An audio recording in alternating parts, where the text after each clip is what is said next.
ரத்தி நண்பர்களே மற்றும் ஜோதிட நேயர்களே வணக்கம். இந்த வீடியோ தொகுப்பில் நம்ம பார்க்குறது ராசிகளின் ரத்தினங்கள் அப்படின்னு பார்க்க போகிறோம்.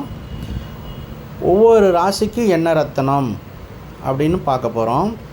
ஒரு ஜாதகத்தில் 12 ராசி கட்டம் இருக்குது. ஒவ்வொரு ராசிக்கும் ஒரு பேர் இருக்குது.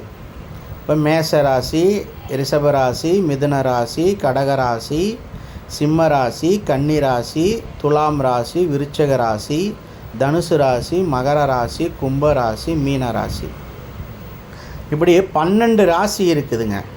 இந்த 12 ராசியில் ஒவ்வொரு ராசிக்கும் ஒரு ரத்தனங்கள் சொல்லப்பட்டிருக்குது.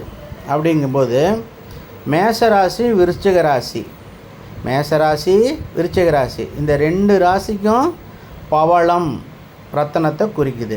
இந்த ராசி கட்டத்தில் பவள ரத்தனம் குறிக்குது. ரிஷபராசி, துலா ராசி, இதுக்கு வைர ரத்தனம் இதுக்கு சொல்லப்படுது. மிதுன ராசி, கன்னி ராசி, இதுக்கு மரகத பச்சை. மிதுன ராசி கன்னி ராசிக்கும் 2 ராசிக்கு சேர்ந்து மரகத பச்சை சொல்லப்படுது. கடகராசி, இதுக்கு முத்து ரத்தனம், முத்து அப்படின்னு சொல்லப்படுது. சிம்ம ராசிக்கு மாணிக்கக்கல், மாணிக்க ரத்தனம் சிம்ம ராசிக்கு உகந்த ரத்தனம். மீன ராசிக்கும் தனுசு ராசிக்கும் கனக புஷ்பராகம், மீன ராசிக்கும் தனுசு ராசிக்கும் கனக புஷ்பராகம் ரத்தனம் சொல்லப்படுது. மகர ராசிக்கும் கும்பராசிக்கும் நீல ரத்தனம், நீல ரத்தனம் குறிப்பிடுது. இதில் 12 ராசிக்கும் 9 கிரகங்களுடைய வீடுகள் வருது.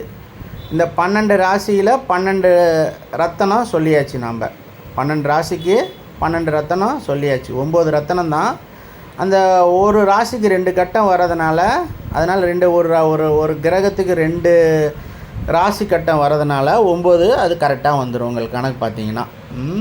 இப்போ மேசம் விருச்சகம் செவ்வாயுடைய வீடு, அதனால் பவளம் சொல்கிறோம்.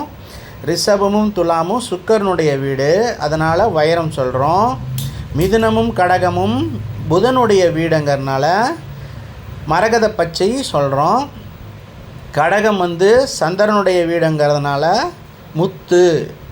சூரியன் சிம்மம் சூரியனுடைய வீடுங்கிறதுனால மாணிக்கக்கல்.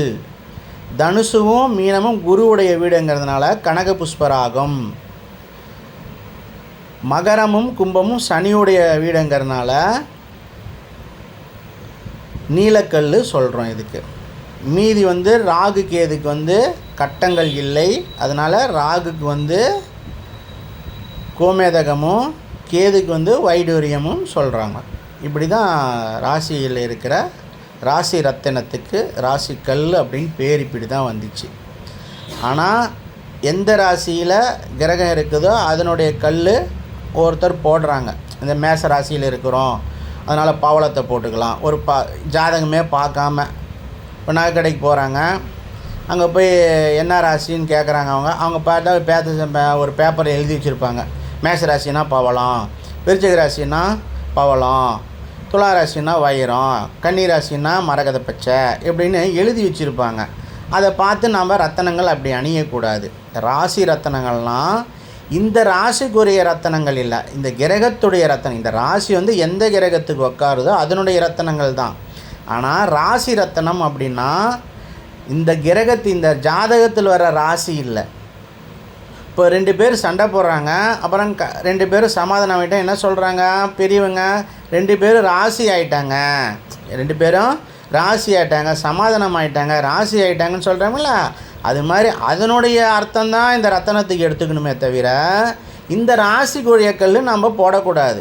ஜாதகம் பார்த்து எந்த கிரகங்கள் எப்படி வேலை செய்யுது, உங்களுக்கு என்ன தசா புத்தி நடக்குது, உங்கள் ஜாதகத்தில் எந்த கிரகங்கள் எப்பொழுதுமே, அதாவது ஒரு கிரகத்தில் இருக்கிற ஒரு ஜாதகர் கடைசி காலம் வரைக்கும் முதுமை அடைகிற வரைக்கும், அதாவது இறப்பு வரைக்கும் எந்த கிரகம் நல்லது செய்யும் அந்த கிரகத்துடைய ரத்தனம் அணியணுமே தவிர நம்ம இஷ்டத்துக்கு எது வேணாலும் அணியக்கூடாது. ஜாதகம் பார்த்து தான் அணியணும். அதுதான் நல்லது வேலை செய்யும்.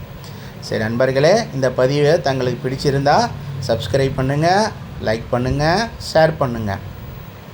நன்றி, வணக்கம்.